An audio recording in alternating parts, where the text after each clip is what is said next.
One India. मैं हूं आपके साथ पंकज यादव और हमारा खास कार्यक्रम योगी मोदी की जोड़ी आखिरकार क्या रंग लाएगी। इस समय मेरी मौजूदगी है योगी आदित्यनाथ की कर्म भूमि यानी कि गोरखपुर में। और ऐसे में अगर बात की जाए गोरखनाथ मंदिर की तो बड़ा ही अहम रोल है। कहा जाता है कि जिस ओर हवा चलती है गोरखनाथ मंदिर की उस ओर ही चुनाव जीत जाते हैं। ऐसे में अगर बात करें मुख्यमंत्री योगी आदित्यनाथ और प्रधानमंत्री नरेंद्र मोदी यानी कि दोनों की तो जोड़ी है। एक तरफ राम से तुलना की जाती है प्रधानमंत्री नरेंद्र मोदी की, तो दूसरी तरफ हनुमान से। जैसे कि हमने त्रेता युग में देखा था कि भगवान श्री राम की नैया को पार लगाने के लिए हनुमान ने जी तोड़ मेहनत की थी, वैसा ही नजारा आज अगर बात करें इस लोकसभा की तो यहां पर देखने को मिल रहा है। क्योंकि 2024 लोकसभा का रण जो है वो अब धीरे धीरे आगे बढ़ा और 7वां चरण आ चुका है, आखिरी चरण। ऐसे में प्रधानमंत्री नरेंद्र मोदी की साख को बचाने के लिए मुख्यमंत्री योगी आदित्यनाथ ने बीड़ा उठाया है और लगातार उनकी तरफ से चुनावी प्रचार किया जा रहा है। ऐसे में चाहे गोरखपुर की बात करें या फिर वाराणसी की बात करें, लगातार दोनों ही सीटें बड़ी ही हॉट सीटें हैं। और काशी विश्वनाथ से मेरी सहयोगी श्रावणी पटनायक भी हमारे साथ में जुड़ी हुई है, जो कि पूरा हाल बताएंगे कि आखिरकार काशी में यानी कि वाराणसी में किस तरीके का हाल है। बहुत बहुत शुक्रिया पंकज, क्योंकि जिसके नाम में रस है वो शहर बनारस है। और बनारस से आप अंदाजा लगा सकते हैं कि बनारस की संस्कृति, बनारस का रंग जो है हर पूरे देश में मशहूर है। और इसमें फिलहाल प्रहलाद घाट में हम मौजूद हैं क्योंकि आपने योगी मोदी की जोड़ी का जिक्र किया है पंकज। यहाँ पर भी वही दीवानगी लोगों में देखने को मिल रही है, क्योंकि संसदीय क्षेत्र है प्रधानमंत्री नरेंद्र मोदी का और पूरे उत्तर प्रदेश में सीएम योगी आदित्यनाथ का डंका है। उनके काम पर, प्रधानमंत्री मोदी के नाम पर लोग जो है इस बार वोट डालने की बात कर रहे हैं। और अगर काशी की बात करें पंकज, काशी में विकास एक अहम मुद्दा है। लोगों का कहना है कि 10 सालों में काशी का कायाकल्प हुआ है। कहीं ना कहीं प्रधानमंत्री नरेंद्र मोदी ने पूरे काशी का श्रृंगार किया है। यहाँ की तस्वीरें मैं दिखाना चाहूंगी पंकज, प्रहलाद घाट की तस्वीर है और मेरे ठीक पीछे ये देखिए हर दल में मोदी बना हुआ है। जब लोगों से बात की गई, लोगों का कहना है कि उनके दल में प्रधानमंत्री नरेंद्र मोदी बसते हैं। उनका काम जो है वो सर्वोपरि, उनके काम से काफी ज्यादा खुश है। और इसके साथ ही क्योंकि बनारस घाटों के लिए मशहूर है, 84 घाटों के लिए बनारस मशहूर है, ये उन्हीं घाटों में से एक है। घाट की तस्वीर दिखा रहे जहाँ पर एक और लोग गंगा स्नान कर रहे हैं, आस्था की डुबकी लगा रहे। वहीं दूसरी ओर जो लोग पर्यटक यहाँ पर पहुंचे हुए हैं वो नाव पर सवार होकर आनंद ले रहे हैं बनारस की घाटों का। अगर यहाँ पर सियासत की बात करें पंकज, क्योंकि 1 जून को चुनाव है और प्रधानमंत्री मोदी यहाँ पर कुछ ही दिनों में पहुंचेंगे, प्रचार भी करेंगे और उनके आगमन से पहले तैयारी यहाँ पर शुरू हो चुकी है। लोगों में काफी ज्यादा उत्साह है पंकज। घाटों में थोड़ी देर में आरती होगी, आरती की भी तस्वीरें हम दिखाएंगे अपने दर्शकों को। और कुछ ही देर में हम लोगों से भी यहाँ पर जानने की कोशिश करेंगे उनके दल में क्या है, टटोलने की कोशिश करेंगे कि प्रधानमंत्री मोदी का काम क्या है और सीएम योगी आदित्यनाथ के ऊपर उनका क्या कुछ कहना है। पंकज, उससे पहले गोरखपुर में सियासत क्या कह रही है पंकज, वहां पर क्या कुछ तस्वीरें वो बताए। बिल्कुल श्रावणी, क्योंकि गोरखपुर की तस्वीर कुछ अलग ही है। क्योंकि हमने यहाँ पर लोगों से बात की है, सुबह से ही अगर बात करें तो ग्राउंड जीरो पर रहे हैं और ऐसे में हर एक मुद्दे को लेकर यहाँ पर जानने की कोशिश की है। लगातार अगर जनता की बात की जाए तो मुख्यमंत्री योगी आदित्यनाथ के कामों को लेकर काफी संतुष्ट है। वहीं एक बार फिर से मोदी सरकार के नारे भी लग रहे हैं। और जिस तरीके से अगर बात की जाए, क्योंकि भगवान राम की जिस तरीके से बीजेपी बात कर रही है कि जो राम को लाए हैं जनता को लेकर आएगी, यही जो सोच है वो भी जनता के बीच में है। और ऐसे में अगर बात की जाए, क्योंकि जनता तमाम मुद्दों को लेकर जरूर है, लेकिन गोरखपुर की खास करके बात करें तो गोरखपुर में सिर्फ और सिर्फ अगर योगी मोदी यानी कि ये जो जोड़ी है ये पूरी तरीके से कमाल कर रही है। इसी पर आज जनता से भी राय लेते हैं कि आखिरकार योगी और मोदी की जोड़ी पर कितना रंग लेकर आती है। एक तरफ मोदी की अगर बात करें, प्रधानमंत्री नरेंद्र मोदी की साख दांव पर है, दूसरी तरफ मुख्यमंत्री योगी आदित्यनाथ हैं जो कि हनुमान की तरह एक पूरे तरीके से जो त्रेता युग का हमने देखा था कि भगवान राम के नैया पार लगाने के लिए हनुमान जी ने जी तोड़ मेहनत की, पूरी तरीके से उनके साथ में काम किया और पूरे एकदम निष्ठा के साथ में भक्ति नजर आई। क्या लगता है, क्या मुख्यमंत्री योगी आदित्यनाथ इसी भूमिका में? योगी जी हमारे रहेंगे, मोदी जी हमारे रहेंगे, मोदी जी आएंगे, 400 पार करेंगे। आइए चाचा, मोदी जी प्रधानमंत्री में रहेंगे, योगी जी भी रहेंगे, हमारे कोई हरा नहीं सकता है। क्या लगता है, तमाम विकास की बातें कर रहे हैं, विकास बहुत हो रहा है। हाँ। कोई विकास बाकी नहीं आई। हाँ। जो लाइट हम लोग को हफ्ते में बनता है, एक हफ्ता दिन एक हफ्ता रात, और 24 घंटा लाइट मिल रहा हम लोग का, पूरा भरपूर लाइट मिल रहा है, हर चीज से खुश हम लोग है। जनता यहाँ सब खुश है। जनता सारी खुश है। जी। क्या लगता है मोदी योगी की जोड़ी क्या रंग लाएगी?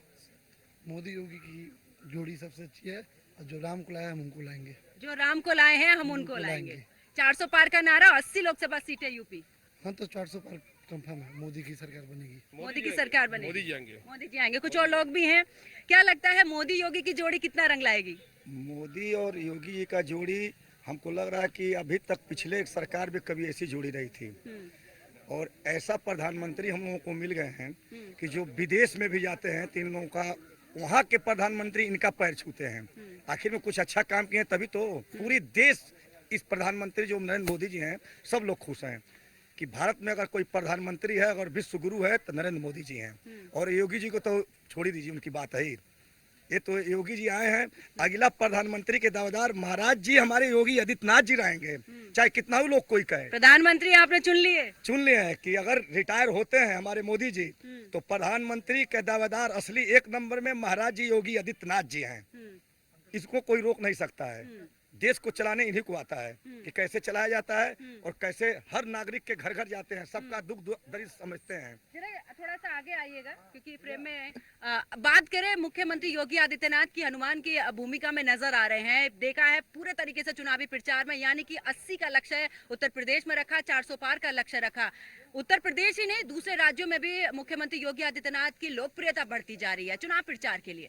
पूरे देश में योगी जी की प्रसिद्धि बड़ी है और है ही। देखिए उत्तर प्रदेश में मोदी जी योगी जी के नाम पे हम चुनाव लड़ रहे हैं, इसमें कहीं कोई दो राय नहीं। और उत्तर प्रदेश का शासन जिस तरह से महाराज जी ने चलाया है, जो मुख्यमंत्री का उन्होंने अपना काम दिखाया है, आप यही चौरी चौरा है, इसी चौरी चौरा में शाम के वक्त का माहौल पिछली सरकारों में क्या होता था। आप जिस रास्ते से आए होंगे बाजार से, व्यापारियों का गढ़ है, और ये बाजार अंग्रेजों के समय का बाजार है ये। और पिछली सरकारों में शाम के वक्त शटर गिर जाया करते थे, आए दिन कुछ न कुछ घटनाएं होती थी, गुंडा टैक्स से लेके और सभी प्रकार की जो कुरीतियां थी, कैसे एक व्यक्ति ने आते ही उसको खत्म कर दिया। वह दो दृढ़ शक्ति है कार्य करने की, वह भारतीय जनता पार्टी की जो परंपरा है, वो जो एक स्वयंसेवक की परंपरा है, वो ईमानदारी का जो परंपरा है ना, वो इससे संभव हो पा रहा। ठीक है, तो सुना श्रावणी, गोरखपुर का क्या हाल है? आखिरकार जनता के मन में योगी और मोदी की जो जोड़ी है वो लोकप्रिय जोड़ी बनी हुई है। श्रावणी,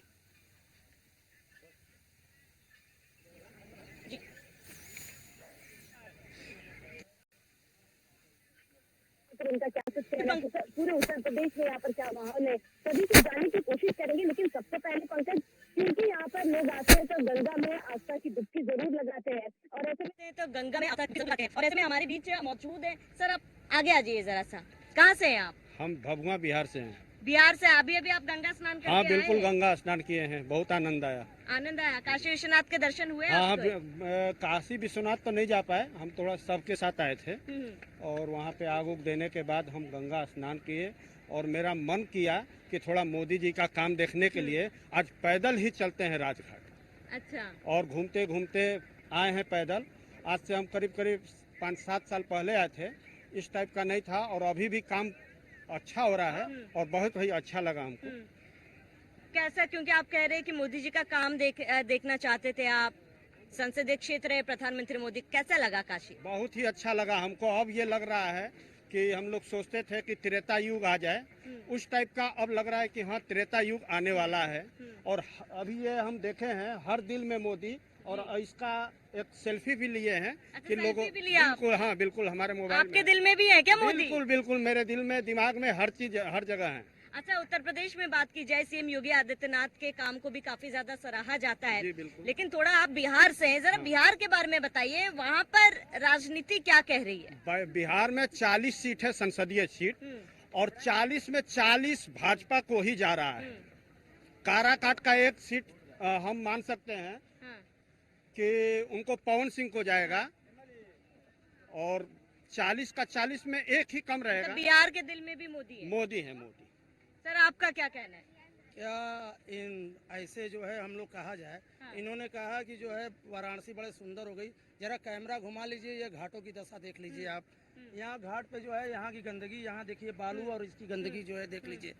और इन लोगों को जो है बच्चों की भविष्य नहीं दिखाती कि शिक्षा पर बात नहीं कर रहे हैं मोदी जी, रोजगार पे बात नहीं कर रहे, युवा जो है भटके हुए हैं, रोजगार पे बात नहीं कर रहे हैं। इन्होंने कहा 7 साल 8 साल, अरे 7 साल 8 साल 10 साल पहले जो है ये चाइना लतर लगा है, और चाइना लतर लिपस्टिक पाउडर लगा देंगे तो कोई भी सुंदर लगेगा, ठीक है सर, मगर इस पे जो है जमीनी पहुंचेंगे स्तर उस पे तरफ। कोई काम कर लेकिन रहे हैं आप तो आप बताइए। अभी थोड़ी देर पहले साफ सफाई की बात कर रहे, घाटों की तस्वीरें दिखाने के लिए बात कर रहे। एक बात बताइए, प्रधानमंत्री मोदी क्या खुद आएंगे यहाँ पर साफ करने? हमारी क्या जिम्मेदारी है? देखिए हम लोग की जिम्मेदारी जो है, हम यहाँ पे पहले राजीव गांधी जी के समय में आप देखे होंगे यहाँ पूरे मट्टी के टीले होता करते थे। जब राजीव गांधी जी पहली बार जो है बनारस आए तो इन्होंने देखा कि यहाँ बहुत गंदगी है, तो इन्होंने जो है 80 घाटों को पक्का किया है और उस पर नगर निगम को जो है झाड़ू लगाने का काम दिया गया था और नगर निगम कर रही थी।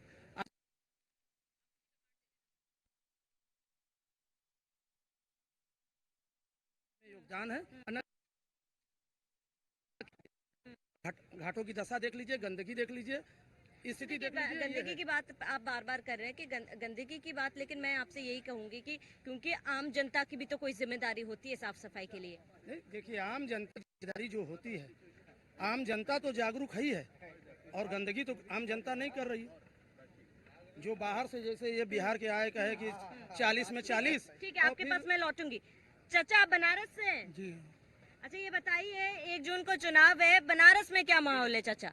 माहौल हम क्या बताएं आपको, माहौल तो इसके बारे में नहीं कुछ बता सकते। हाँ, बेरोजगारी पूछिए, महंगाई पूछिए, इस पे हम बात कर सकते हैं। अच्छा ठीक है, यहाँ के सांसद है प्रधानमंत्री मोदी जी, क्या कुछ काम किया है, कितने खुश हैं या फिर क्या उम्मीदें हैं आपको? देखिए ये जितना देख रहे हैं घाट पुराना पहले सब कांग्रेस के दौर का बना हुआ, अब मोदी थोड़ा सा वो नमो घाट बनवा है, समझे। और कोई ऐसा विकास नहीं है, और थोड़ा सा काशी विश्वनाथ जो कॉरिडोर बना है। अरे काशी विश्वनाथ कॉरिडोर बना है, पर्यटकों को इतनी सुविधा हो रही है, आसानी हो रही है, उससे आप खुश नहीं है? भाई खुश के पर्यटक आ रहे हैं तो वहाँ लोग 2 पैसा कमा रहे हैं, कुछ लोग बेरोजगार हैं, यही है। ये जो पत्थर कर रही हैं, आप जो है किसी व्यक्ति को जो है रोजगार दीजिए, नौकरी दीजिए युवाओं को। अगर आप शिक्षा पे जो है शिक्षा जो है उनका स्तर जो महंगाई शिक्षा का है इतना महंगा है, कम कर देंगी तो उस पे विकास होता है ना। अगर किसी व्यक्ति को बीमार है, कोई हॉस्पिटल आप बनाए हैं तो वो न जो है विकास हुआ। ये विकास थोड़ा हुआ कि लतर लगा दिए और विकास हो गया, ये तो हुआ नहीं। माँ गंगा में जो है गौ माता का लाश बह रहा था, सुबह जो है हम लोग ने देखा, वो उसको जो है आप जो है सफाई अभियान में कर रही हैं, लाशें बह रही हैं इसके अंदर गंगा जी में। तो ये काम तो जो स्थानीय पार्षद है उन तमाम लोगों का काम है ना, उनको जो है उसमें नहीं है। ये नगर निगम जो है अधिकारी महोदय का नेतृत्व है कि जब निगरानी के लिए आपने प्रशासन यहाँ नियुक्त किया है तो वो देखे कि गंगा में प्रभावित कहाँ से कर रहे हैं। इसका रोकने का काम जो है सरकार का है, गंगा सेतु निगम का इसका काम है कि इसको कहाँ रोका जाए। और ठीक है,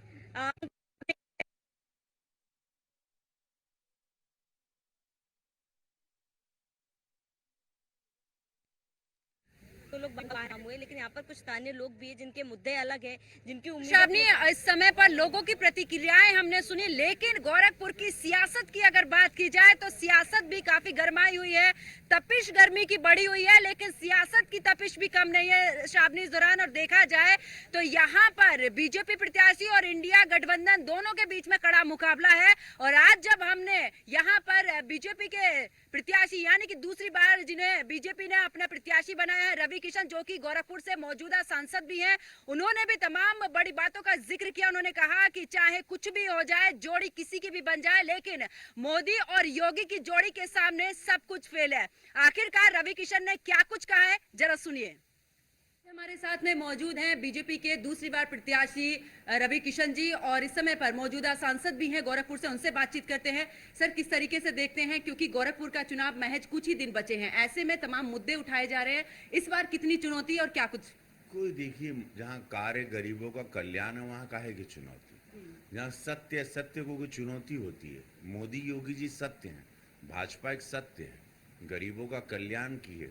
ऐसा कल्याण हमने नहीं देखा। मैं तो गवई लड़का हूँ। मैंने इस बिहार, यूपी, झारखंड में इतनी शूटिंग की है, मुझसे कोई जिला और यहाँ की परिस्थितियाँ कभी छिपी नहीं। तो आज ये सत्य है, राम राज्य है। सत्य को और राम राज्य को किसी की चुनौती नहीं, झूठों को चुनौती है। और ये 26 दल मुंह की खाने वाले हैं 4 जून को, और इसमें आधे दर्जन से ज़्यादा पार्टियों का अस्तित्व खत्म हो जाएगा और उनकी जमानत जब्त हो जाएगी। सर, योगी और मोदी की जोड़ी यानी कि एक राम दूसरे हनुमान है, ऐसे में क्या लगता है ये जोड़ी कितनी कारगर, क्योंकि लगातार देख रहे हैं कि प्रदेश की बात करें या देश की बात करें, उन्नति की ओर इस दौरान अग्रसर। राष्ट्र की पार्टी है, देश के लिए निकले, हम देश के लिए वोट मांग रहे हैं। वो लोग परिवार के लिए मांग रहे हैं, अपने महल बनाने के लिए विपक्षी वोट मांग रहा है। अपनी गाड़ियां 25 फॉर्च्यूनर खरीदेंगे, BMW खरीदेंगे, अपने घर के परिवार के लिए हीरे के माला खरीदें। हम लोग देश बनाने के लिए बात कर रहे हैं। यहाँ पर हम लोग देश की लड़ाई लड़ रहे हैं। जहाँ इन लोग का सपना राम मंदिर पे ताला लगाना, वो कभी पूरा होने नहीं देंगे। इनका सपना खालिस्तान बनाना, इनका सपना देश के टुकड़े करना, बांग्लादेश, पाकिस्तान की तरफ। मैडम, वो सब होने अब नहीं। ये देश अब जग गया। 2014 के बाद देश पहली बार तो आज़ाद हुआ है और जगा है। सर, संविधान को लेकर कहा जा रहा है कि संविधान खतरे में है। 2 लड़कों की जोड़ी 2017 के बाद फिर से आई है। और दूसरी तरफ अगर बात करें, क्योंकि प्रधानमंत्री नरेंद्र मोदी भी इस बार ओबीसी का बीच चुनाव में आकर उनका ये कहना कि हम ओबीसी का जो आरक्षण है उसको हम बरकरार रखेंगे। कैसा लगता है कि क्या थोड़ा सा जो 2 लड़कों की जोड़ी है, क्या उस दौरान थोड़ी चुनौती नजर आ रही है? ये राजनीति का स्तर इतना ओछा हमने अपनी लाइफ में पहली बार देखा, जो ओछी राजनीति लोगों ने कर दिया।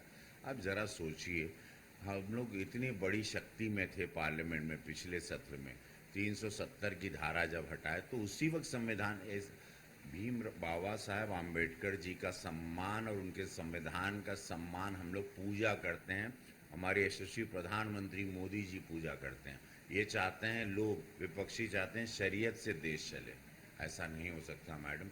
देश तो चलेगा संविधान से ही, और संविधान के मैं आपको वचन देता हूँ ऑन रिकॉर्ड, कोई छेड़खानी नहीं होगी। कांग्रेस चाहती थी संविधान बदलना, तोड़ मरोड़ करना। हमारे यशस्वी प्रधानमंत्री जी, भाजपा संगठन विश्वास करता है बाबा साहब आम्बेडकर के संविधान पर, उसी हिसाब से देश चलेगा। शरीयत के हिसाब से देश नहीं चलेगा।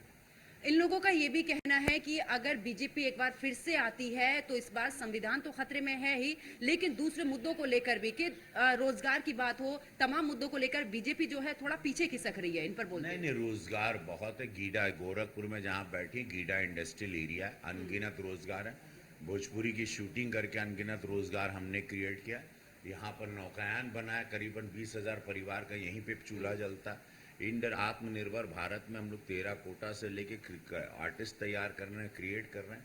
मैडम, ऐसा कुछ नहीं है। जितना भला गरीबों का अब हुआ है उतना अभी विपक्षियों की बात पर ये सब फालतू बात। सर, एक आखिरी सवाल, गोरक्षपीठ इस दौरान अगर कहते हैं कि गोरक्षपीठ से एक वोट हर घर से जाता है, ऐसे में जब गोरक्षपीठ की बात करें तो उसकी खड़ाऊ लेकर आप चुनावी मैदान में उतरे हैं। मैं विपक्ष की बात करूं, उनका कहना है कि अपने कोई मुद्दे हैं रवि किशन के इस दौरान। देखिए, बात तो नेता होते हैं, हमारे ईमानदार नेता हैं। उनके पास नेता नहीं है तो उन लोग फालतू बातें करेंगे। ये सब चंदा लूटने आए हैं, हारते हैं चंदा, अपने भोले समाज का, निषाद समाज का चंदा लूट रहे हैं, बाद में चले जाएंगे। इन लोग सिर्फ चंदा लुटेरा हमेशा आते हैं, हारते हैं, फालतू बातें करते हैं। इनकी सभाओं में मारा मारी होती है। वहाँ पे सोसाइटी में कितने बूढ़े व्यक्ति लोग हॉस्पिटलाइज्ड हो गए, बच्चे डर गए, जिन्होंने इन लोगों की सभा में लोग भय क्रिएट। ये माफियाओं के जनक लोग हैं। गुंडागर्दी, गरीबों की ज़मीन को हथियाना, हत्या करना, ऐसी पार्टी के बारे में मैडम। और ये लोग गोरक्षनाथ की तपोभूमि पे आके कोरोना में इन लोगों की शक्ल नहीं दिखाई दी। ये सब लुटेरे हैं, आते हैं चुनाव में मुंह निकाल के निकलते हैं, ये लूट लाट के सब चले जाएंगे। इनके नेता चले जाएंगे। सब लोगों की जहाज की टिकट है फॉरेन की 5 तारीख की। तो ये सब छोड़िए मैडम। सर, इस बार कौन से मुद्दे हैं गोरखपुर के जिनको लेकर आप जनता के बीच में जा रहे हैं? मुद्दे ये 50% आप देख रहे हैं, ये अभी और 100% होगा। ये स्वर्ग बनेगा, राजधानी की तर्ज पर जाएगा। आज देखिए, जहाँ लाशें बहती थी वहाँ पानी के जहाज चल रहे हैं। ये है गोरखपुर पूज्य महाराज जी का। जहाँ हत्याएं होती थी वहीं आप बैठी हैं। इससे 50 मीटर पर लोग ला के मारते थे। यहाँ अपराध का गढ़ था, जहाँ पर आज करोड़ों रुपए की जमीन की कीमत हो गई है। फिर हीरो हीरोइन यहाँ पर गाना गाते हैं इस क्रूज के पास। यार एक से एक सुंदर जगह है वहाँ। क्या हो गया, आज 4 तारीख को देखेगा मोदी योगी कमल फूल, हर तालाब में कमल ही कमल खिला हुआ। देखिए मेरे घर के पीछे तालाब, कमल ही कमल, करीबन 25,000 कमल यहीं पर खिला हुआ है। तो हर हर महादेव है, कोई चिंता नहीं मैम। सत्य और असत्य की लड़ाई। ये लोग चाहते हैं राम मंदिर को ताला लगाना, देश की जनता उसकी रक्षा करने के लिए। गोरखपुर मंदिर की इसी मंदिर से आंदोलन हुआ था। बड़े संत दिग्विजय नाथ महाराज जी, फिर अवैध नाथ महाराज जी, राम मंदिर का आंदोलन जहाँ पर आप बैठी हैं। आप सोच सकते हैं कि 1 जून को यहाँ पर क्या वोटिंग होगी। चलिए, बहुत बहुत शुक्रिया सर समय देने के लिए। तो ये हमारे साथ में मौजूद थे रवि किशन जी, और बीजेपी से दूसरी बार प्रत्याशी हैं। ऐसे में अगर बात की जाए तो विपक्ष पर निशाना साधते नजर आए हैं कि ये सिर्फ चुनावी माहौल बनाने के लिए आते हैं, इनका कोई मकसद नहीं होता है। और 4 जून को जब परिणाम सामने आएंगे तो इस दौरान दूध का दूध पानी का पानी हो जाएगा। कैमरामैन राज के साथ मैं पंकज यादव, न्यूज़ 1 इंडिया, गोरखपुर।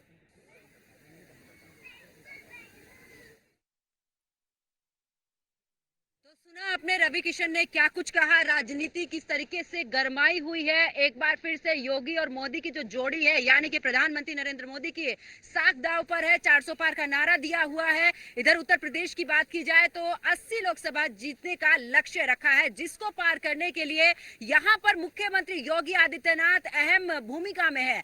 यानी कि कुछ भी कोशिश करे, किसी भी तरीके से, कितनी भी कड़ी मेहनत हो, कितनी भी तपिश हो, लेकिन इस दौरान लगातार प्रधानमंत्री नरेंद्र मोदी को तीसरी बार उस गद्दी पर बैठाने के लिए लगातार उनकी तरफ से मेहनत की जा रही है। एक बार फिर से जनता का रुख करते हैं कि क्या कुछ कहना है प्रधानमंत्री नरेंद्र मोदी को लेकर। लगातार मुख्यमंत्री योगी आदित्यनाथ एकदम कर्म भूमि पर उतरे हुए हैं। उनका कहना है कि कुछ भी हो जाए, तीसरी बार प्रधानमंत्री बनाकर रहेंगे। जी बिल्कुल सही कहा है।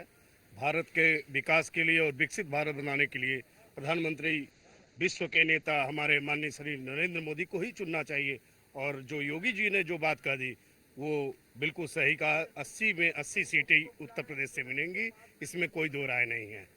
और इस चौरी चौरा की क्रांतिकारी धरती जो बांसगांव क्षेत्र में आता है, यहाँ से लगभग हर बार कमलेश पासवान जी को सबसे ज़्यादा वोट दिया जाता है, सबसे ज़्यादा वोट मिलता है। इस बार भी लगभग ज़्यादा से ज़्यादा वोट मिलेगा और मोदी जी के हाथों को मजबूत किया जाएगा। ठीक है, क्रांतिकारी की भूमि भी रही है। और ऐसे में जब मुख्यमंत्री योगी आदित्यनाथ आते हैं और देखा है कि अगर गोरखपुर की पूरे की बात की जाए, कितना विकास, क्या वही विकास अब बीजेपी को आगे लेके जा रहा है। चौरी चौरा में भी जहां हम खड़े हैं शहीद स्मारक पर, यहीं बगल में रेलवे क्रॉसिंग है।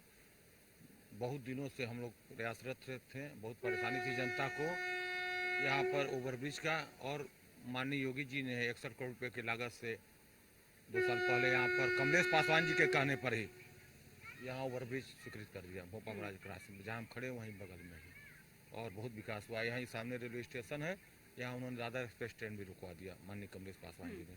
कमलेश पासवान जी को जिताते हुए हम लोग दिल्ली भेजेंगे और तीसरी बार वहाँ मोदी जी को सरकार बनाएंगे और चौथी बार यहाँ कमलेश जी को सांसद बनाएंगे। बिल्कुल। तो सुना आपने श्रावणी, अगर लगातार बात की जाए, क्योंकि जनता का भी मन है कि योगी और मोदी की जो जोड़ी है लगातार काम कर रही है और देश के लिए ये जोड़ी जरूरी है। अगर गोरखपुर की बात की जाए, लगातार मुख्यमंत्री की तरफ से कार्य किए जा रहे हैं, ये विकास के कार्य ही उन्हें जीत की ओर लेकर जा रहे हैं। Over to you Shravani. बिल्कुल पंकज, विकास के कार्यों पर इस बार जो है लोग वोट करेंगे। विकास एक मुद्दा है, चाहे आप बीजेपी के समर्थक की बात कर ले या फिर इंडी गठबंधन के समर्थकों की बात कर ले या फिर आम जनता की बात कर ले, कहीं ना कहीं सभी का मुद्दा जो है वो विकास पर ही है। और ऐसे में यहाँ पर जो लोग मौजूद है उनसे जानने की कोशिश करेंगे क्या उनके मुद्दे हैं, किन मुद्दों पर वो वोट करेंगे। और इसके साथ ही मोदी योगी की जोड़ी के बारे में भी बात कर रहे हैं आप। यहाँ के लोग क्या सोचते हैं ये जानने की कोशिश करेंगे। सर आपका नाम? मैं दिलशाद अहमद नाम है मेरा, मैं प्रदेश सचिव हूँ समाजवादी पार्टी में।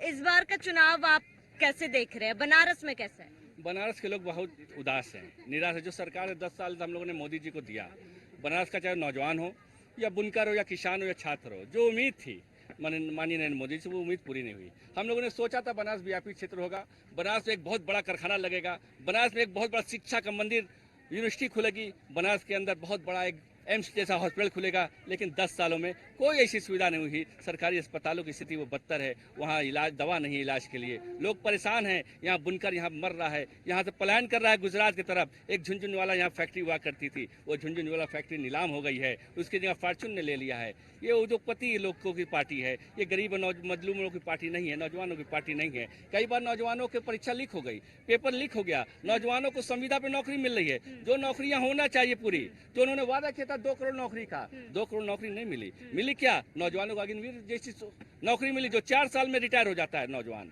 संविदा जैसी नौकरी मिली जो 10 12 घंटा काम करता है, वो 8,000 10,000 रुपया महीना मिलता है। मोदी से ये उम्मीद नहीं थी बनारस के नौजवानों को। बनारस के नौजवानों को मोदी जी की बहुत सर, उम्मीद आपकी शिकायत है कि 10 सालों में कुछ भी काम नहीं हुआ है। 10 साल पहले विपक्ष ने कोई काम क्यों नहीं किया? ये काम विपक्ष ने क्यों नहीं किया? 10 साल पहले आप उठा के देख लीजिए महंगाई की तरफ। 10 साल पहले 400 रुपए सिलेंडर हुआ करता था, 10 साल पहले 60 रुपए पेट्रोल हुआ करता था। आप कहाँ की बात कर रही हैं? आप पहले बनारस में अंदर जाके देखिए। आप बनारस में रोपवे बन रहा है, रोपवे से बनारस का विकास होने वाला नहीं है। बनारस गंजीन शहर है, रोपवे से कोई जाएगा तो लोग घरों की फोटो करीब से देखेंगे, खींचेंगे, लोगों में मतभेद पैदा होगा। रोपवे से नहीं होगा, विकास होना, रोजगार देना पड़ेगा, शिक्षा देना पड़ेगा, कारोबार देना पड़ेगा, तब जाके बनारस का विकास होगा। मतलब आपका ये कहना है कि 10 सालों में बनारस में कोई भी काम नहीं हुआ है? कोई विकास लेकिन यहाँ पे जो पर्यटक आए उनसे बातचीत भी की, वो तो खुश है कामों से। देखिए, पर्यटक जो आ रहे हैं वो पर्यटक के लिए आ रहे हैं, दर्शन करने आ रहे हैं, पूजा करने आ रहे हैं, नाव की सैर करने आ रहे हैं। लेकिन यहाँ का जो मूल व्यक्ति है, यहाँ का जो बुनकर है, यहाँ का जो दुकानदार है, जो यहाँ का कारोबार है, वो ठप हो गया है। कॉरिडोर बनने से कोई फायदा नहीं हुआ है? कॉरिडोर से बनने से सिर्फ पर्यटक आए हैं। जो होटलों का काम हुआ है, जो टोटो, जिन्होंने क्योटो का वादा किया था, ये हमारा शहर टोटो बन गया। उठा के देख लिया, हर जगह टोटो है, कहाँ क्योटो गया? पर्यटक बढ़े तो रोजगार नहीं बढ़ा है यहाँ पे। पर्यटक मैंने कहा तो वो जाम देख लीजिए, टोटो क्यों बना? पर्यटक बने, टोटो सवारी हो रही है, पूरा शहर जाम में है। स्थिति बहुत खराब है मैडम, आप जाके घूमिए। आप लोकतंत्र का चौथा स्तंभ है, आप जाके निश्चित जाके इस बनारस के लोगों को जाके देखिए, बनारस के लोगों को जानिए। बनारस की जो मस्ती थी वो मस्ती खत्म हो गई है। धीरे धीरे बनारस में वो जो पहचान थी, बना हुआ रस, वो बना हुआ रस नहीं। सर, मैं लौटूंगा आपके पास। आपका क्या कहना है? क्या विकास हुआ है? क्या काम हुए? कितने खुश हैं? नहीं हुआ है विकास, बिल्कुल भी नहीं हुआ है। 15 लाख का वादा किया मोदी जी ने, उन्होंने नहीं दिया।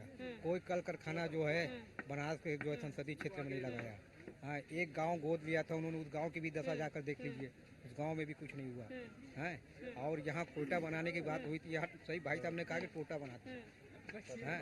आज अगर हॉस्पिटल जाना है इमरजेंसी में तो 1 घंटा लगता है जाने में, यहाँ से कभी असल जिंदगी में दर्द देखना है तो यात्रियों का दर्द देखिए। जो आते हैं दर्शन करके विश्वनाथ मंदिर से, वो दर्द बयां करते हैं आम जनमानस से। ये कॉरिडोर जो बना है, ये व्यापारियों को दे दिया गया है, उनको जल चढ़ाने के लिए। अभी कांग्रेस से सांसद उतारे गए अजय राय जी, उन पर क्या कहना है आपका? लग रहा है हम लोग लड़ाई में है, अच्छी लड़ाई में है।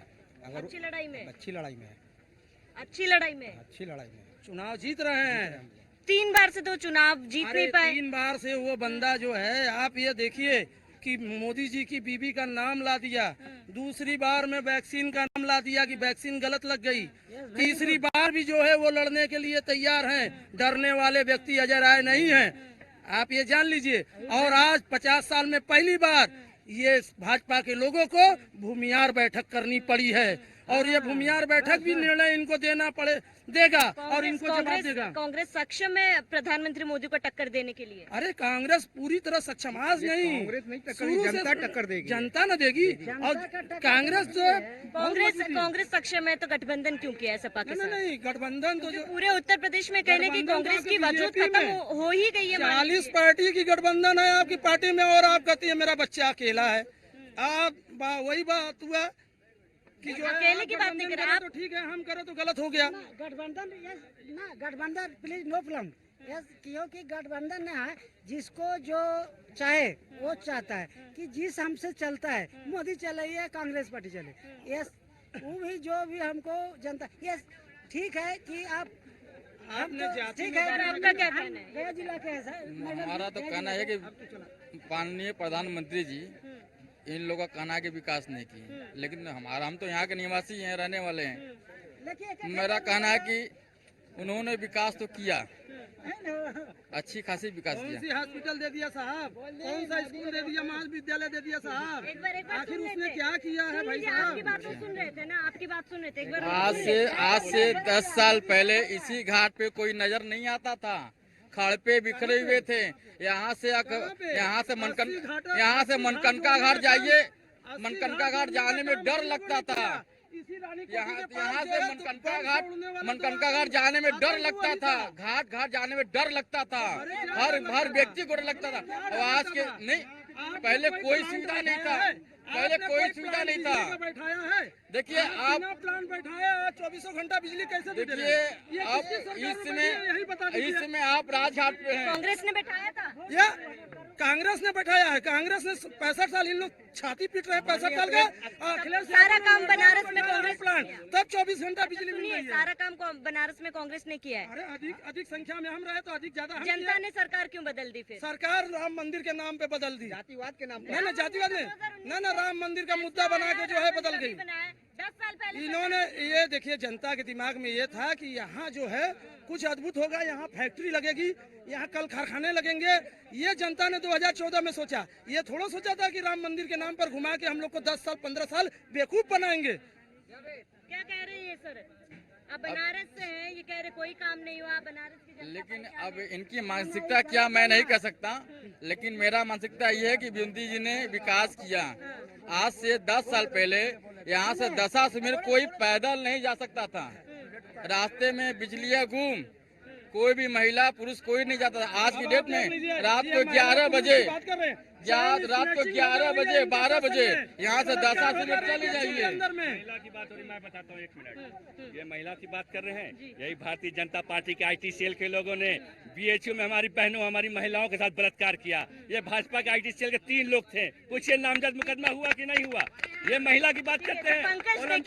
ओलंपिक में जो पदक जीती हमारी बहन साक्षी मलिक, इनका सांसद बिल्कुल सर, मैं आऊंगी आपके पास, आपके सवाल से मैं शुरुआत करूंगी दोबारा से। पंकज देखिए, यहाँ के लोगों में देखिए 2 धड़े में लोग बटे हुए हैं। एक धड़े का कहना है कि प्रधानमंत्री मोदी ने काम किया है, व्यवस्थाएं बदली है, तस्वीरें बदली है बनारस की। वहीं दूसरे धड़े का ये कहना है कि काम नहीं हुआ, काम और बेहतर होना चाहिए था और विकास में कहीं ना कहीं चूक है, वो नाराज है। पंकज, अगर गोरखपुर की बात की जाए तो क्या वहां पर भी कुछ ऐसे लोग मिल रहे हैं जो फिलहाल बीजेपी के काम से नाखुश है?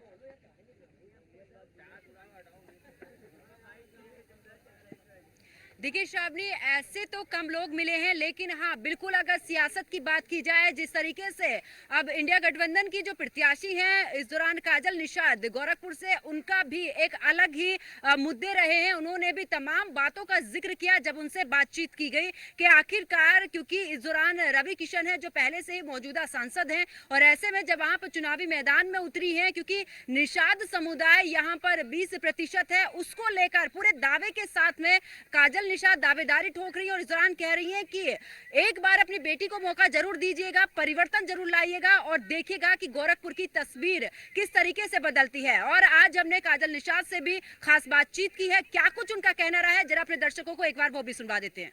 हमारे साथ में मौजूद हैं इंडिया गठबंधन की प्रत्याशी काजल निषाद। काजल निषाद जी, किस तरीके से देखती है गोरखपुर का मतदान? बहुत ज़्यादा ऐतिहासिक हो रहा है। मेरी जनता मुझे भरपूर सहयोग, प्यार, आशीर्वाद दे रही है। हर चुनाव में इन्होंने दिया है। मैं 22 लड़ी, मैं 23 लड़ी, मैं 24 लड़ रही हूँ और जनता इसीलिए दे रही है क्योंकि ये जनता वर्सेस सत्ता का चुनाव है, ये मेरा चुनाव नहीं है। जनता लड़ रही है अपने मुद्दों पर। मैं लगातार चल रही हूँ, लगातार बोल रही हूँ, हमारे गटैयो बैठ गए बोलत, लेकिन मेरी जनता बोल रही है। काजल जी, अगर बात की जाए, क्योंकि रवि किशन है आपके प्रत्याशी इस दौरान विपक्ष में अगर बात की जाए तो, लेकिन वो खड़ाऊ लेकर जहां पर गोरखपीठ का एक अपना ही वर्चस्व है, ऐसे में आप कितनी चुनौती मानती हैं या फिर एक बार फिर से जनता का विश्वास आपके साथ? खड़ाऊ काहे ले रहे हैं? अपनी बेटी को न्याय दे दे, अपनी पत्नी के मंगलसूत्र का मान रख ले। खड़ाऊ पहनने की क्या जरूरत है? ये ढोंग करने की कोई ज़रूरत नहीं है। अपने निजी जीवन में जो उन्होंने कार्य किए हैं उनको संभाल ले। अभी तो एक ही पत्नी आई है, अभी तो पता नहीं कितनी पत्नियां आएंगी। पहले उनको संभाल ले, दिखावा करने की कोई ज़रूरत नहीं है। अपने क्षेत्र में जाए, जनता की सेवा करे, कार्य करे। 5 साल में कितना उन्होंने कार्य किया दिखाए। 5 साल में उनके नाम का कोई पत्थर लगा हो तो दिखा दे। सांसद निधि कहाँ खर्च की वो जनता को बता दे। खड़ाऊ पहनने से क्या होगा? खड़ाऊ पहनने से क्या संत बनेंगे? अभी कल हमने एक वीडियो देखा था, कह रहे थे डर लग रहा है हम तो साधु बन जाएंगे। तो साधु बनने के लिए चुनाव लड़ रहे हैं क्या? कह रहे हम तो हिमालय चले जाएंगे। जनता आपको भरपूर सहयोग, प्यार, आशीर्वाद इसीलिए देगी और इसीलिए चुनेगी कि जनता की समस्या का आप समाधान करें। आप जनता का प्रतिनिधित्व करें अपने क्षेत्र का। तो आप हिमालय जाने के लिए वोट ले रहे हैं क्या? वो तो वैसे ही चले जाइए, राजनीति करने की क्या आवश्यकता है? 400 पार का नारा बीजेपी दे रही है और साथ में 80 लोकसभा सीट जीतने का लक्ष्य है, और दूसरी तरफ कहते हैं कि 2 लड़कों की जोड़ी 2017 में भी बनी थी और एक बार फिर से है, जो कि पार नहीं होगी। इस पर क्या कहना? देखिए, पार तो होगी, क्योंकि निषाद जी ने राम जी की नैया पार की थी। इस बार राम जी निषाद की नैया पार कर रहे हैं। दूसरी बात, ये जो 400 पार कह रहे हैं बीजेपी वाले, वो आप पत्रकार महोदय सब समझते नहीं है इनकी भाषा। ये आपको चेतावनी दे रहे हैं। ये कह रहे हैं कि अब की अगर भारतीय जनता पार्टी की सरकार आ गई तो 400 पार लहसुन होगा, 400 पार कड़ू तेल होगा, 400 पार प्याज होगा, 400 पार टमाटर होगा। कुल चीज जो 60 रुपए में 100 रुपए में मिलती है वो 400 पार मिलने लगेगी। इतनी महंगाई हम करेंगे, ये इस तरह चेता रहे हैं। जैसे इन्होंने कहा था कि बेटी बचाओ, कुछ चेतावनी दिए थे कि भारतीय जनता पार्टी की सरकार आ रही है, अपनी बेटी बचाओ। कुलदीप सिंह सेंगर से अपनी बेटी बचाओ, ब्रिजभूषण सिंह से अपनी बेटी बचाओ, चिन्मय आनंद से अपनी बेटी बचाओ, बिल्किश बानो का जो बलात्कारी थे उनसे अपनी बेटी बचाओ, ठीक ना? रवि किशन जी से अपनी बेटी बचाओ। रवि किशन जी अपनी बेटी को न्याय नहीं दे रहे हैं, तो ये चेतावनी देते हैं हमेशा। 400 पार महंगाई होगी, ये चेतावनी दे रहे हैं। उनका कहना है हम तो विकास कर रहे हैं और जनता इसलिए हमारे साथ में है। अच्छा, कौन सा विकास? आप मुझे गिनाइए ना, 5 विकास मुझे गिनाइए आप। गोरखपुर में तो विकास के दावे ठोक रहे हैं ना, योगी आदित्यनाथ हो या रवि किशन हो। रवि किशन जी के 5 विकास आप मुझे बताइए, है कुछ जवाब है? रवि किशन जी के 5 काम आप मुझे बताइए, अगर आप पत्रकार है तो। देखा होगा आपने जमीन पे। लेकिन उनके साथ में योगी आदित्यनाथ का साथ में गोरखपीठ का साथ तो मिल रहा है ना। अरे 2018 में प्रवीण निषाद जी नहीं जीते थे समाजवादी पार्टी से, तो गोरखनाथ का आशीर्वाद समाजवादी में ट्रांसफर हो गया था क्या? हाँ, तो इस बार भी गोरखनाथ का आशीर्वाद समाजवादी की तरफ ट्रांसफर हो रहा है, क्योंकि जनता चुनाव लड़ रही है। जनता वर्सेस सत्ता का चुनाव होता है, तो जनता आती है तो सिंहासन खाली करना पड़ता है। अच्छा, संविधान को लेकर कह रहे हैं कि इस बार की संविधान खतरे में बता रहा है विपक्ष, लेकिन संविधान खतरे में नहीं है। लोकतंत्र को लेकर तमाम दावे कर रहा है विपक्ष। क्यों? भारतीय जनता पार्टी के ऐसे तमाम नेता है जिनके वीडियो है जो कह रहे हैं हम संविधान को बदल देंगे। आपने भी तो देखा होगा। तो संविधान खतरे में है कि नहीं है? हर तरह तानाशाही, पत्रकार महोदय को जेल में डाल देना, उनकी आवाज को दबा देना, विपक्ष की आवाज को दबा देना, किसी के ट्विटर हैक कर देना, किसी के अकाउंट बंद कर देना, कहीं कीले ठुकवा देना, अगर किसान धरना करना चाहे तो खड्डे खुदवा देना, आंसू गैस के गोले दागना, ये तानाशाह नहीं तो क्या है? ये लोकतंत्र खत्म नहीं हो रहा तो क्या है? ये संविधान को खत्म नहीं हो रहा है तो क्या है? यहाँ पे वोटिंग भी होती है, तो जैसे मेरा महापौर चुनाव का वोट हुआ, लाइट बंद करके 1 लाख वोट बढ़ा देना, इस संविधान को खत्म नहीं कर रहे तो क्या कर रहे हैं? तो ये संविधान को ये खत्म करते हैं। मैम, जजिया टैक्स की भी बात कर रही है बीजेपी जी, जजिया टैक्स की भी बात कर रही है बीजेपी। क्या जजिया टैक्स?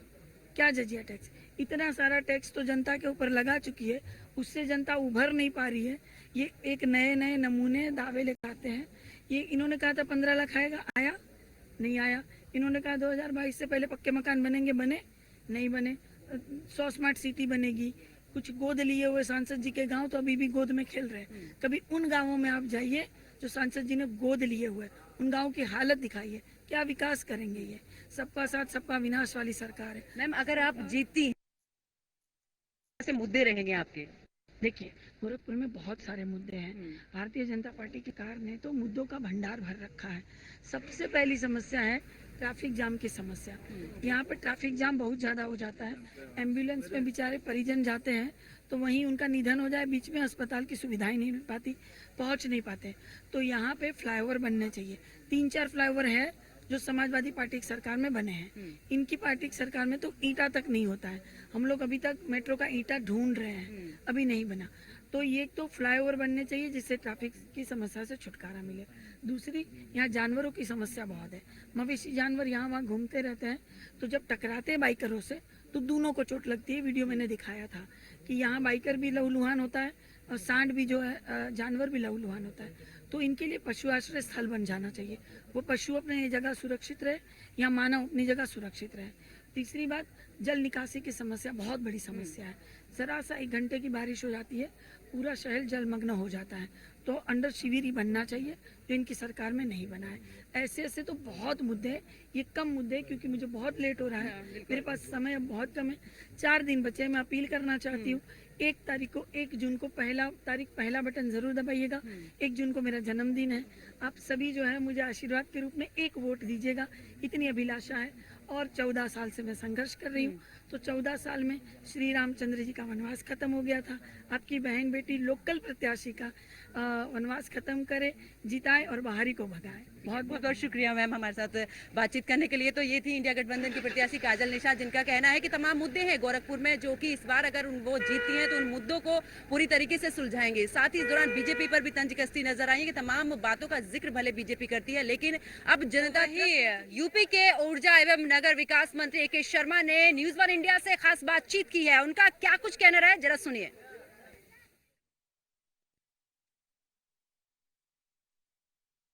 2024 का रण एकदम चरम पे है। अंतिम, अब जो कहते हैं कि खाटी पूर्वांचल की तरफ चुनाव बढ़ चुका है। अंतिम चरण का चुनाव 1 तारीख को मतदान होता है। उसको लेकर लगातार जो भारतीय जनता पार्टी है उसकी पूरी टीम लगातार मैदान में। हमारे साथ बात करने के लिए मऊ से लोकल बॉय कहे जाने उत्तर प्रदेश के ऊर्जा मंत्री और नगर विकास मंत्री AK शर्मा जी। सर, अपने क्षेत्र में आके यहाँ पे और जिससे इस कैंपेनिंग आप लोग देख रहे हैं, कैसा देख रहे हैं इस बार के चुनाव को मऊ की दृष्टि से? पहली बात तो ये कि आपका हमारे निवास स्थान पे बहुत बहुत स्वागत है। मऊ और जिले का घोसी लोकसभा का चुनाव दिन प्रतिदिन हमारे सुभाषपा के जो प्रत्याशी अरविंद राजभर है, दिन प्रतिदिन उनकी जीत की मार्जिन बढ़ाने वाला हम लोगों का कैंपेन चल रहा है। उनकी जीत तो होना निश्चित है। हर दिन, हर प्रयास, हर मीटिंग में उनके 1000-2000 वोट बढ़े और उनकी मार्जिन बढ़े जीत की, इसका हमारा पूरा प्रयास चल रहा है। बाकी दोनों पार्टियां दूसरे और तीसरे नंबर पर आने के लिए आपस में संघर्ष कर रही हैं। एक अरविंद जी दूसरे अरविंद जी के लिए कैंपेनिंग कर रहे हैं लगातार। बिल्कुल मैं कर रहा हूं और मैं ये भी कहता हूं सबसे कि आप उस अरविंद को, अरविंद राजभर को दिया हुआ वोट अरविंद शर्मा को दिया हुआ वोट माना जाएगा। और दूसरा मैं ये भी कहता हूँ कि वो बड़े युवा हैं, पढ़े लिखे हैं, ऊर्जावान हैं, अच्छे से काम करेंगे, अच्छा विकास की राह पर ले जाएंगे मऊ घोसी को। फिर भी अगर उस अरविंद से कुछ बाकी रह जाएगा तो ये अरविंद उसको पूरा करने के लिए बैठा हुआ है, ये भी मैं कहता हूँ। अभी आपके कोई पैतृक निवास पे आया हो तो मैं यहीं पे था आपसे मिलने के पहले, तो मुझे पता चला कि आपके जो पिताजी थे वो यहाँ पे बिजली लेके आए थे और आज आप वहाँ के बेटे होके ऊर्जा मंत्री हैं। कुछ चीज़ें आपने सोची होंगी, कई चीज़ें आपने सोची होंगी। आपने ये बात हमारे गाँव में सुनी और हमको याद कराई, उसके लिए बहुत बहुत धन्यवाद। ये बात सही है कि मैं शायद कक्षा 4 में या 5 में पढ़ता रहा हूँगा, तो सबसे पहला ट्यूबवेल हमारे गांव में लगा, वो हमारे पिताजी ने अपने हमारे घर में लगवाया और उसी के चलते बिजली पहली बार हमारे गांव में प्रवेश की थी। आप वो ट्यूबवेल अभी भी है, चलता है थोड़ा। उसके बाद बाकी सारे ट्यूबवेल और बाद में लगे और जो घरों की बिजली है वो तो बहुत बाद में आई। और इस समय भी कई हमारे मजरे थे, पूरे राज्य में कई मजरे यहाँ भी थे, आसपास भी थे, जो बाकी रह गए थे विद्युतीकरण से, उनको किया जा रहा है। यहाँ भी हमारा प्रयास है कि चाहे हरिजन बस्ती हो, चाहे मुसहर बस्ती हो, चाहे यादव बस्ती हो, चौहान बस्ती हो, वहाँ थोड़ी वोल्टेज की और अन्य समस्याएं थीं, लेकिन वो सब कई महीने पहले हमने उनको दूर करवा दिया है। जिस तरह से पूरे राज्य में काम हो रहा है, स्वाभाविक बात है कि हमारा गांव है तो लोगों की उम्मीदें थोड़ी ज़्यादा होती हैं, जिला है तो थोड़ी उम्मीदें ज़्यादा होती हैं, तो उसको भी ध्यान में रख करके हम लोग काम कर रहे हैं। सर, क्योंकि देखा गया पूर्वांचल की स्थिति है और बहुत सालों से पूर्वांचल की जब नाम आता था तो कहीं ना कहीं माफिया राज और इसको निगेटिव थॉट से लिया जाता था। विकास की दृष्टि से हमेशा से अछूता रहा है पूर्वांचल। तब के पूर्वांचल में, क्योंकि आप यहाँ से आते हैं, तब के पूर्वांचल आपके पूर्वांचल में क्या अंतर देखते हैं? तब के पूर्वांचल में और अब के पूर्वांचल में ज़मीन आसमान का फ़र्क है। जैसा आपने कहा, पहले का पूर्वांचल, यहाँ हर ज़िले में एक माफिया होता था या 2-2 जिलों का एक मालिक होता था माफिया। उसे ध्वस्त करते हुए, उस छवि को ध्वस्त करते हुए माननीय मोदी जी के नेतृत्व में जो सुशासन का काम हुआ है, लोगों को गरीबों की सेवा करने का जो काम हुआ है, और माननीय योगी जी के शासन में के नेतृत्व में जो कानून व्यवस्था पे जो काम हुआ है, उसके चलते पूर्वांचल अब एक नई दिशा में चल पड़ा है, नई बात सोचने लगा है, विकास की बातें यहाँ होने लगी हैं, रोजगारी की, तरक्की की, बरकत की बातें यहाँ होने लगी हैं। नहीं तो पहले तो यहाँ फलाना मारा गया, वहाँ फलाना मारा गया, यहाँ गोली चली, वहाँ बम चला, यही सब होता था। मऊ महादेव हमारी शीतला माता हमारी पहचान बननी चाहिए, ना कि कोई माफिया या गुंडा। सर क्योंकि आपको कैंपेन में जाना है, 2 सवाल और लूँगा। एक है कि विपक्ष का कहना है कि बीजेपी इस बात को तो राम मंदिर हिंदू मुस्लिम पीओके लाते हैं, तबकि एक और भी रिपोर्ट्स हैं जिसमें पीओके से पाकिस्तान से कहा जाता है तो वहाँ पे राहुल गांधी के लिए माना जाता है कि राहुल इज़ बेटर कैंडिडेट, मतलब आने वाले उसके लिए माना जाता है। तो क्या ये नहीं लगता कि मुद्दे जो विकास में होने चाहिए उसके जगह कहीं और मुद्दों को भटकाने की कोशिश करता है विपक्ष? विपक्ष ये भूल जाता है कि हमारा देश जो है वो धर्मपरायण देश है। यहाँ की बहुतायत जनता सुबह उठती है तो राम राम करती है, जय श्री कृष्ण करती है, जय शिव भगवान का नाम लेती है, रात को सोती है तो भगवान का नाम लेके सोती है, सुबह उठती है पैर रखती है ज़मीन पे तो माँ लक्ष्मी का स्वरूप मान करके धरती माता को प्रणाम करती है, हाथों में लक्ष्मी सरस्वती और नारायण का पहला दर्शन करती है। ऐसे देश में जहाँ की बहुतायत जनता इस तरह के संस्कार वाली है, सनातन धर्म को मानने वाली है, वहाँ इस तरह की बातें करना मैं तो समझता हूँ कि बेवकूफ़ी के अलावा और कुछ नहीं है। तो पहली बात। दूसरी बात कि भारतीय जनता पार्टी ने विरासत के साथ विकास का भी काम किया है। एक तरफ अगर माननीय नरेंद्र मोदी जी राम मंदिर की बात करते हैं, विश्वनाथ मंदिर की बात करते हैं, मथुरा काशी की बात करते हैं, तो साथ ही विकसित भारत की भी बात करते हैं।